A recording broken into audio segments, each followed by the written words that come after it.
अस्सलामुअलैकुम। Welcome to SLR learning planet. मुख्तलिफ research के मुताबिक बच्चों की दिमागी तरक्की, जहनी तेज़ी और जहानत की मजबूत बुनियाद के लिए इब्तदाई 5 से 7 साल बहुत अहम होते हैं। यही वो टाइम पीरियड होता है जब वो किसी भी लैंग्वेज को सीखने से लेकर मुख्तलिफ मामलात की मालूमात और इंफॉर्मेशन अपने जहनी प्रोसेसर में जमा कर रहे होते हैं। वालिदैन का मेयारी वक्त बच्चों की बेहतर तालीम व तरबियत और नशोनुमा की जमानत होता है। मेयारी वक्त से मुराद दरअसल वो टाइम पीरियड होता है जो माँ बाप पूरी तवज्जो और पूरे वजूद और शऊर, जज्बात और अमल के साथ बच्चों को देते हैं। हर वो लम्हा जो आप बच्चों के साथ उनके मिजाज और उनकी दिलचस्पी को सामने रखते हुए गुजारते हैं, बच्चों के लिए बहुत अहम होता है। चाहे वो उनकी छोटी छोटी कोशिशों जैसे ड्राइंग हो गई, उनकी कागज़ से जहाज बनाना, उनकी तारीफ करना हो गया, या उनके साथ मिलजुल कर किचन में कोई काम या सफाई वगैरह हो गया। ये बहुत इम्पोर्टेंट होता है उनके लिए। मोहब्बत और ख्याल रखे जाने का एहसास बच्चों की चंद अहम तरीन ज़रूरियात में से है। मेयारी वक्त असल में इन ज़रूरियात की बुनियाद है। ज़हनी सेहत के साथ साथ मेयारी वक्त बच्चों की जिस्मानी सेहत भी बेहतर करता है। बच्चों के साथ बैठकर खाना खाना बच्चों के लिए बहुत ज़रूरी होता है और फ़ायदा मंद भी। ख़ुसूसन खाने की तैयारी के दौरान बच्चों को साथ रखना उनके अंदर सेहतमंद खाने के हवाले से शऊर पैदा करता है। यकीनन बहुत से वालिदैन की तरह आपकी मसरूफियात भी काफ़ी ज़्यादा होती होंगी, तो इस सूरत में बच्चों को मेयारी वक्त कैसे दें? इसके लिए ज़रूरी है कि मेयारी वक्त से मुराद पूरा दिन ना लिया जाए। कब दें? मेयारी वक्त के बहुत से मौके दिन भर में मौजूद होते हैं जिनको वालिदैन इस्तेमाल कर सकते हैं। मिसाल के तौर पर स्कूल जाने से पहले के कुछ लम्हात, दोपहर और रात के खानों के दौरान, सोने से पहले का कुछ टाइम। आपको बस अपनी तरजीहात बेहतर करने की ज़रूरत है। मेयारी वक्त के मौके दिन भर में मौजूद होते हैं।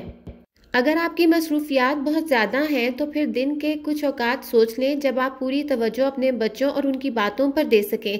जैसे खाना बनाते हुए, कपड़े धोते हुए, बाजार जाते हुए आप बच्चों को पूरी तवज्जो दे सकते हैं। बच्चों के साथ मुख्तलिफ दिनों, मौसमों और ओकेजन्स के लिहाज से बहुत सी एक्टिविटीज़ की जा सकती हैं। इसके लिए इंटरनेट से भी मदद ली जा सकती है। मिसाल के तौर पर अगर बारिश हो रही हो तो बारिश के दौरान आप क्या क्या इनडोर और आउटडोर एक्टिविटीज़ कर सकते हैं जो बच्चों को खुश भी करेंगी और उनको एक्टिव भी रखेंगी। इसके अलावा खेल कूद, जिस्मानी मजबूती के लिए वर्जिश और आर्ट से मुतल्लिक बहुत सी एक्टिविटीज़ फ़ायदेमंद रहती हैं।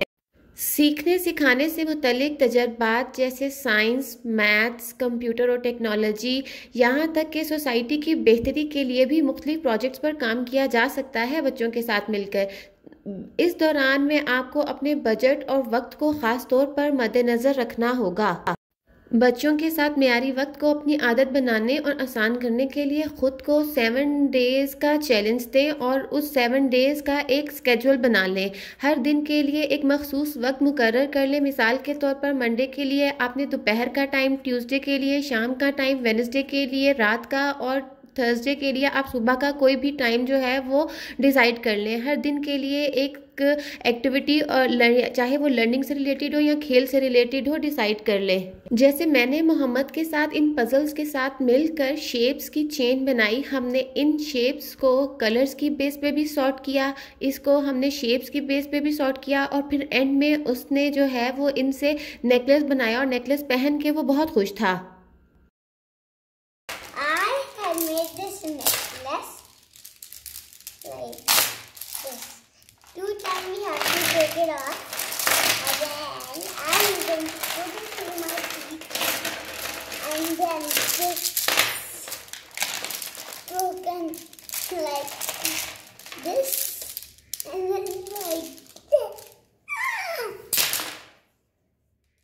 आपने अपने बच्चों के साथ मेयारी वक्त कैसे गुजारा, कमेंट करके ज़रूर बताइएगा। आज के लिए बस इतना ही। अगर आपको आज की वीडियो अच्छी लगे तो वीडियो को लाइक करना और चैनल को सब्सक्राइब करना मत भूलिए। Thank you so much.